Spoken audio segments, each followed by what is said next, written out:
아달랴가 호위병과 백성의 소리를 듣고 여호와의 성전에 들어가 백성에게 이르러 보매 왕이 규례대로 단 위에 섰고 장관들과 나팔수가 왕의 곁에 모셔 섰으며 온 백성이 즐거워하여 나팔을 부는지라.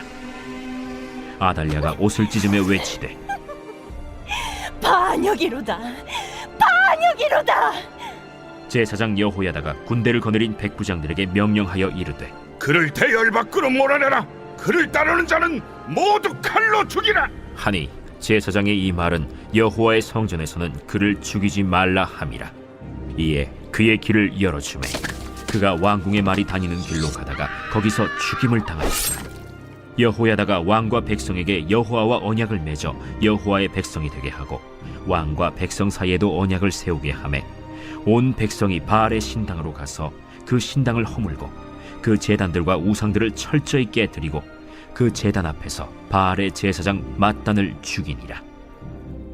제사장이 관리들을 세워 여호와의 성전을 수직하게 하고 또 백부장들과 가리 사람과 호위병과 온 백성을 거느리고 왕을 인도하여 여호와의 성전에서 내려와 호위병의 문길을 통하여 왕궁에 이르매 그가 왕의 왕좌에 앉으니 온 백성이 즐거워하고 온 성이 평안하더라. 아달랴를 무리가 왕궁에서 칼로 죽였더라. 요아스가 왕이 될 때 나이가 7세였더라. 샬롬, 오늘도 주님의 평강이 여러분들의 삶을 이끌어 주시길 간절히 소망합니다.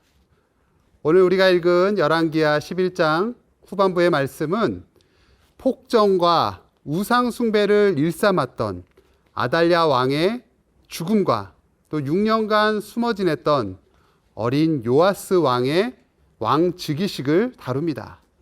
이 사건은 유다 왕국의 역사에서도 매우 중요한 전환점이며 하나님께서 다윗 왕조를 지키시고 회복시키시는 과정에서 중요한 역할을 합니다. 이 본문을 통해 우리는 하나님의 공의와 구원의 역사를 살펴볼 수 있습니다. 오늘 본문 13절은 여왕 아달랴가 요아스의 즉위 소식을 듣고 성전으로 나오는 장면으로 시작됩니다.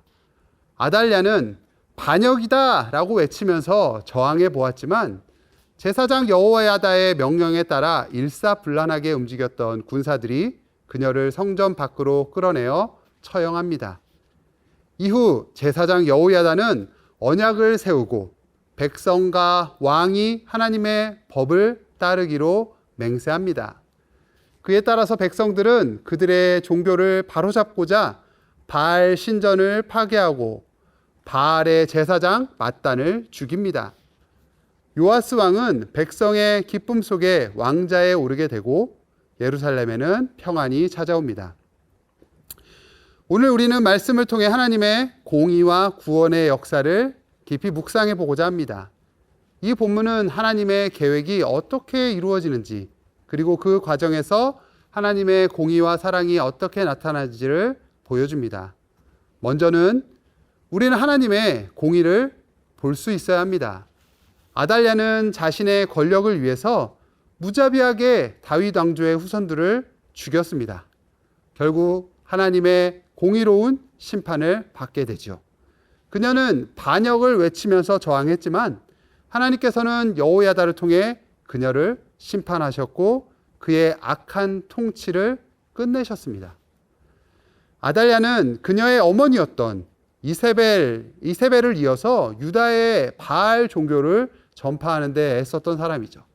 그러나 그녀의 죽음으로 인해 모든 우상들을 제거하게 되는 대대적인 종교개혁의 판이 펼쳐지게 된 것입니다.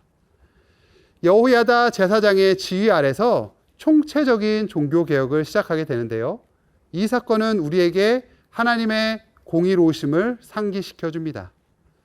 하나님의 공의로우심은 그분의 성품 중 매우 중요한 부분입니다. 의롭고 공정하게 모든 것을 다스리시는 하나님을 나타내죠. 이러한 속성은 하나님께서 죄와 악을 심판하시고 약자를 보호하시며 하나님의 선하심을 나타내는 데 드러납니다. 하나님께서는 의로운 재판장이 되시고 예수 그리스도의 그 십자가 구원 사역을 통해서 우리에게 그 공의와 사랑을 동시에 나타내어 주셨습니다.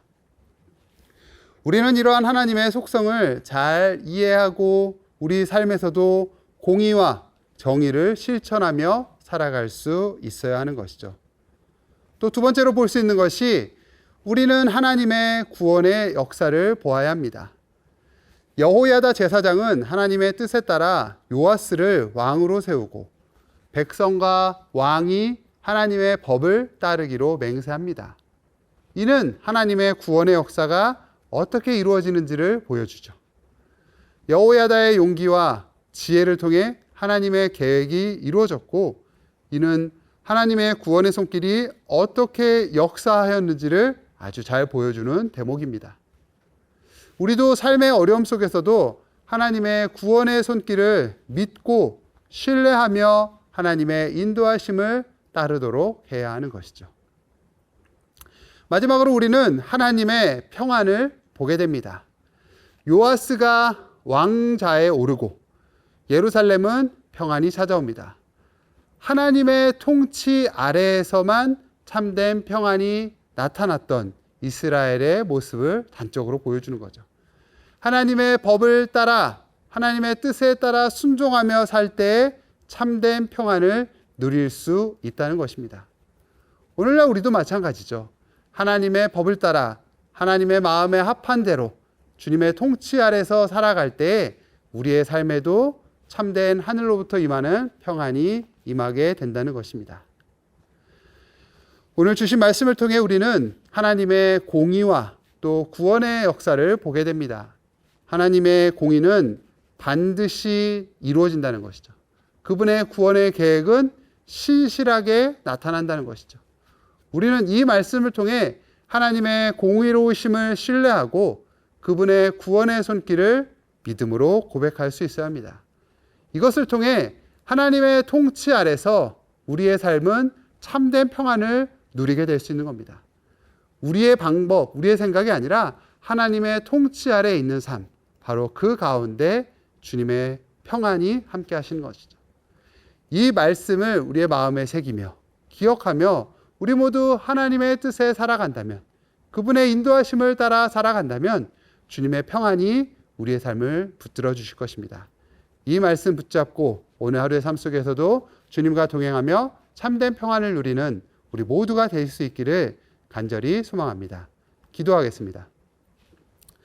사랑과 은혜의 아버지 하나님, 공의로우시고 정의로우신 그 하나님의 성품을 우리의 마음에 새기며 우리의 삶 속에서도 하나님의 공의와 정의를 행하는 복되고 아름다운 삶이 될 수 있도록 인도하여 주옵소서.